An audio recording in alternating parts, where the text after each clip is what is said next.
Bismillah ar-Rahman ar-Rahim. Assalamu alaikum wa rahmatullahi wa barakatuh. Welcome back to the One Word series where we discuss the impact of a single word on the Quran. So today's verse, inshallah, is from Surah Mûcadele, verse number 19, where Allah subhanahu wa ta'ala, He says, İstâhveze alayhimu şeytanu fa'ansâhum dhikrallah. In this verse, Allah talks about Shaitan, and He says that the people that Shaitan overwhelms, he makes them forget the remembrance of Allah. He makes them forget Allah subhanahu wa ta'ala. So how does this happen actually? The actual basic translation of the verse is not enough, because this word, istahwada, actually has a much deeper meaning.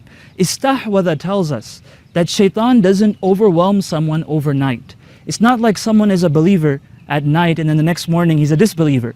But rather, istahwada tells us that Shaitan takes his time. Because Shaitan is an expert. He's been doing this for thousands of years. And so Shaitan, he actually takes his time, and it's almost, I guess the best example I can give you is that of a snowball effect. Where a person, he has a snowball, and he rolls the snowball down the hill until it gets bigger and bigger and bigger, and it gets so big eventually that any obstacles that are in its path, it overwhelms them.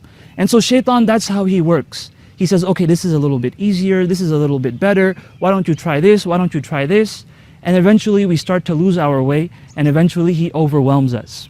The Prophet ﷺ, he tells us that every time we commit a sin, a darkness is placed on our heart. And as we continue to sin, then this darkness increases until our entire heart is engulfed by this darkness. And so that's exactly the work of Shaitan, that he works slowly, but he gets there eventually if you let him. So Allah subhanahu wa ta'ala, He tells us in this verse that we have to be careful of the plan of Shaitan, and we have to be careful of what he does.